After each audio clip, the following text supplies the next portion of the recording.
and welcome to Friday Friends. I'm Amanda. And I'm Carli, and we're Next Chapter Home Team. 1, 2, 3, 4.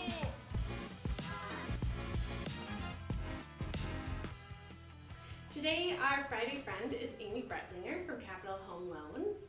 Thank you for joining us. Amy, tell us something about yourself. Yeah, thanks for having me, you guys. Something interesting about myself is I've been to almost all 50 of the U.S. states. That's really neat. Which ones don't you have yet? Do you know? 5 missing.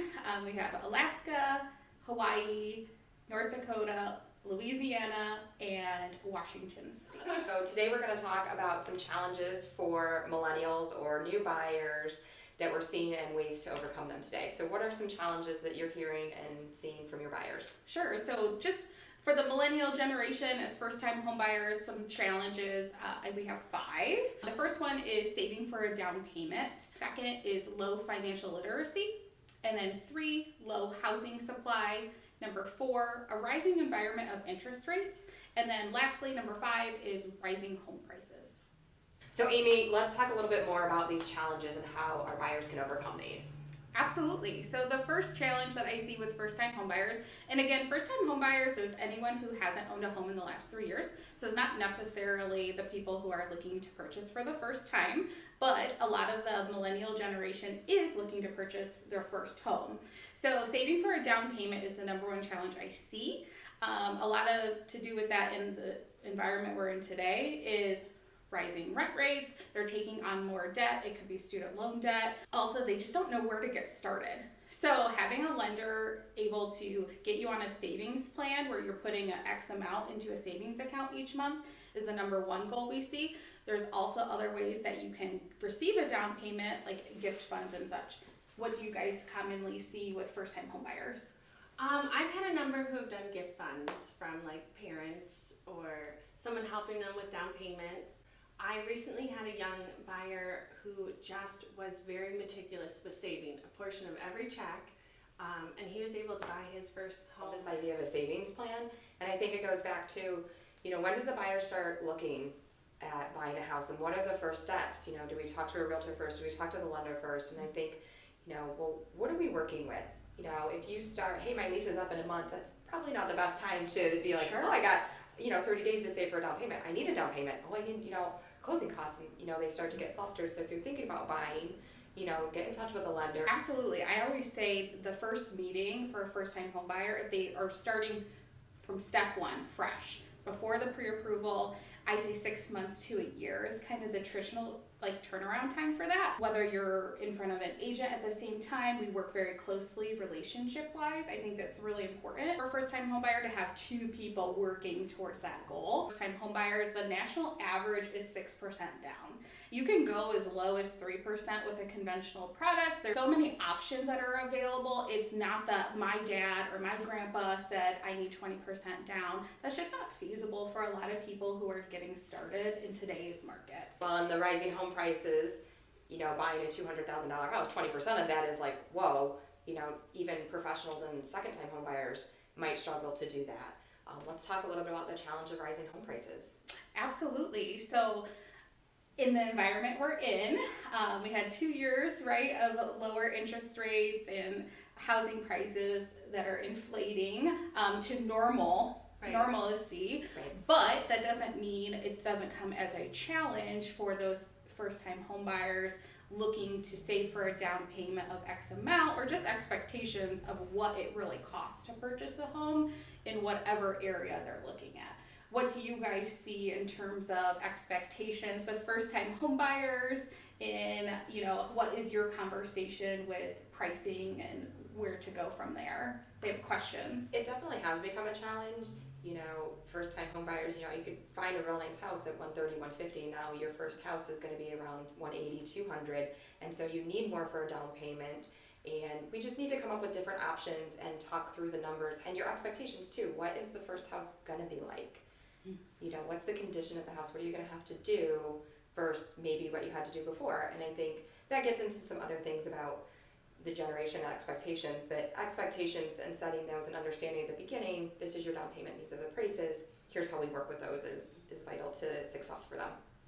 Yeah, I feel like definitely educating and knowing your numbers is a huge part before like even looking at houses. Absolutely. I always say knowing, especially as a first-time home buyer, knowing your monthly total payment, Yeah. not just the principal and interest, but all the inclusions of that monthly payment, and going through that to get to your price point and Right. understanding what that can get you is key for a first-time home buyer.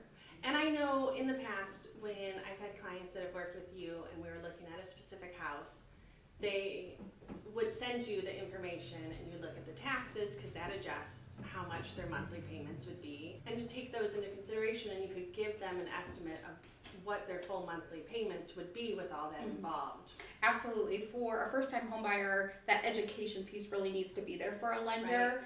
And maybe it's running an estimate for them every home they see, but that way they're comfortable with the payment. So if they do go under contract, there's no what we call like sticker shock, right? We want to make sure they know what they're getting themselves into up front. Sure. You know, right now we have low inventory. And that's another challenge that we're seeing today. Tell us more about that, Amy. Yeah, so nationally, we're in a low inventory. It's not just here locally. Obviously, we work here locally and we are seeing it, you guys especially. So, expectations for first-time home buyers, you may fall in love with that first home and you may not win that offer. We saw that a lot in the last 2 years. I feel like we're changing a little bit market-wise, but it's an expectation that you may not get what you want. Right. In total of your checklist items, right? But you may get 5 out of it. I'm sure you guys see that too. There's always a compromise. Mhm. It's which compromise are you going to choose? Is it going to be location? Is it going to be price? Is it going to be condition? Always going to be one compromise because of the low inventory, because you might not get the first house. But I do see with buyers, there's always a second house, which is so amazing. It's not like, that was it, that was the only one we'll ever find. It's like, we'll write on that one.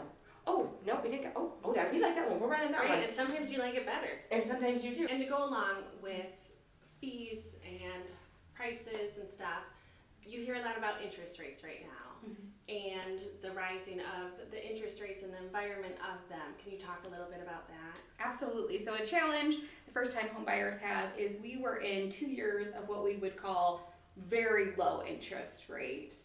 Obviously due to COVID and what that brought, not something that economically we would want long term, Right. which a lot of people don't Right. understand that. Right. That's not necessarily a good long term. So this last year, so 2022, we saw interest rates rise. Now for first time home buyers that may have been looking for a couple years, that's the conversation that you have to have is the interest rate may be different from last year. And that affects your payment and maybe the amount of house you get, so purchase price. That doesn't mean it's not a good time to buy a home. Right. It's still a great time, and I think a lot of times people think that it has to be one thing and not a fluid decision. Well, the rising interest rates, I think, did exactly what they were supposed to do economically. Mhm. We were seeing really low interest rates, which meant housing prices were going up. It's like, how do we stop the rising home prices? So higher interest rate has really steadied us off on the home prices. Right. A lot of people are wondering if they're going to go down. It's not 100% sure, but they've definitely steadied off. They're not continually rising because we're continually seeing these overbids. It does happen on some houses. We're still seeing overbidding, but it's not every single house. I see lots of price decreases each day as well, which if you're paying more per month, you're right, your purchasing power comes down.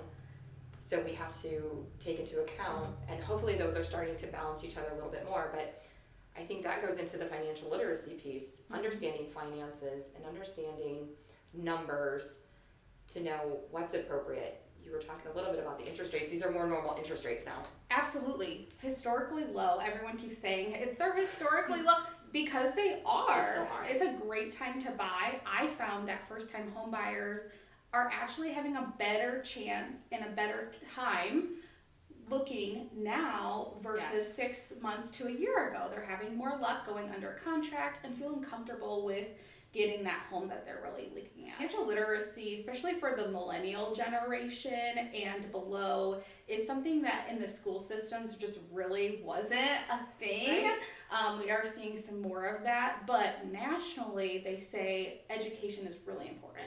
Especially you need a lender and you need an agent that's really into educating first-time homebuyers and knowing that they may take extra steps to kind of go over things, but you need both parties on board. One first-time home buyer may take a month or two to get prepared, Right. or less, right? Right. It could, not everyone needs that much time. Others, it may be a year or more. They're just building blocks, and everyone is unique, which is also what we love, right? So it depends on a lot of factors, but it is key to get that education up front, Absolutely. even maybe before pre-approval, to kind of make sure you're in line for what the mortgage industry or the real estate community standards are to purchase a home. These are some great educational pieces, so that our buyers are ready when their time comes to buy. You know, get ready. These are the challenges you may face, but we definitely have lots of tools to help them get over those challenges. Absolutely, and the tools in the mortgage industry are actually getting greater for first-time home buyers.